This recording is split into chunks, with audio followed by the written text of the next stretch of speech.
Hello, my name is Kevin Rollins, and this is my video submission. Here is my student ID.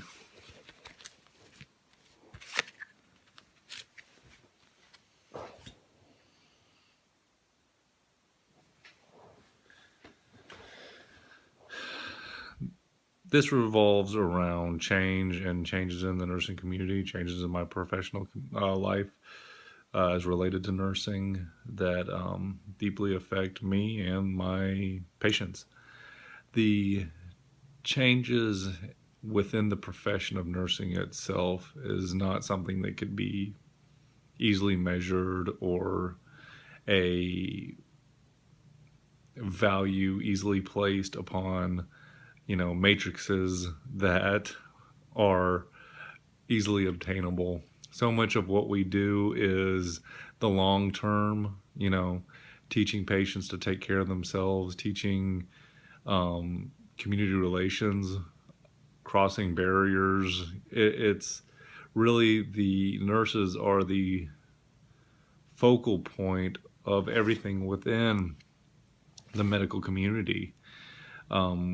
We are the front line for whenever doctors walk into the room and tell patients a mouthful of medical jargon and then walk out, and we're sitting there and having to sort through the pile to explain to these people what is really going on with their bodies.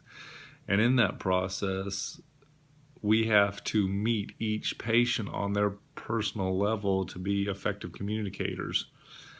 We couldn't do our job if we went into every patient's room like most doctors do and spout off the same speech that they've given to 9,000 cabbage patients or, hysterectomy patients or whomever. And we have to be able to take what information the patient has, build upon that while taking the information the doctors have given them and building upon that to prepare these people for whatever it is they may be doing, whether it's surgery, going home to manage diabetic foot ulcers, So the fact that our job is continually changing is the most important part of our job. We have to be effective communicators as nurses. We have to be able to reach people, and that is a change based off of whatever room you walk into. If you want to meet your patient in the middle and actually meet them more on their side, you have to be adept to change and adept to helping people help themselves. How I respond to change is pretty much a day-to-day basis in my profession. I am a fairly new nurse. I've only been nursing for less than a year now. I have my good days, I have my bad days, but I try not to make the same error twice. I use my ability to communicate with people as the cornerstone of my entire day-to-day interactions with my patients. I can always rely on the fact that I can always find the right words to meet people and teach them what needs to be taught so that they have the best chance of improving their own outcomes. Excuse me. This is what makes me a change agent for families and communities, and from patients to families to communities. You have to be able to build a foundation of trust and understanding for people to be able to take what you say to heart and to apply those things to their own lives. I think that meeting people on their grounds is what decreases the resistance to change. Finding that common thread that we all share, whether it be sports or whether it be religion or whether it be whatever, you have something in common with your patient, and you need to be able to harness that to be the most effective teacher that you can be. And by being an effective teacher to them, that's information they're going to carry home and tell their family members.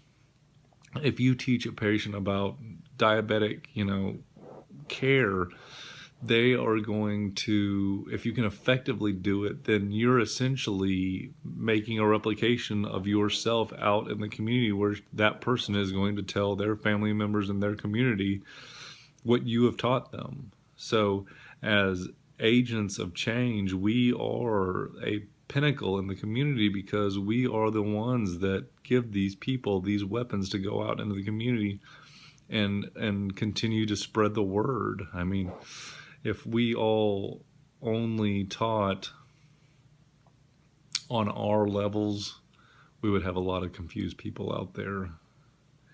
In regards to the leadership framework, I believe that the number one thing you have to do for people is set direction. Setting direction is where we all start from. If you don't know where you're going, you can't easily start to go there. You have to give people the point at which they are, the point at which they're going to go through, and the hopeful eventual outcome of this struggle.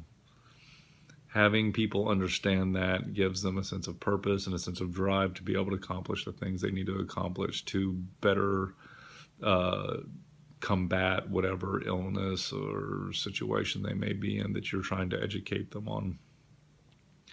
Working with others is, this entire thing is about working with others. I don't even need to elaborate on that. Working with others is everything. If you can't work with others, you're in the wrong career field. I believe one of the most important parts of all of this is demonstrating personal qualities, both in the information you give people needs to be reflective of your own life. Who wants to go to an AA meeting taught by a preacher? I want to go to an AA meeting taught by a former alcoholic. Not saying I need to go to one, but you know what I'm saying. You want to believe that these people, the people who are teaching you, are living that lifestyle also. Not only living that lifestyle, are understanding of your lifestyle and the goals you hope to achieve and the goals you hope to reach. Because if you feel like someone who is foreign to you is trying to preach to you, you're not going to be receptive, and you're not going to be a patient who is responsive to care. So finding the key to all this is finding that thread that you can connect to people so that they will take that information, take it into the community, and to, touch each person because you touch them. And, it's kind of the ripple effect. You may have only thrown one stone in the pond, but that ripple will touch the entire shore. So with that, I'll say good night and thanks for listening. Bye.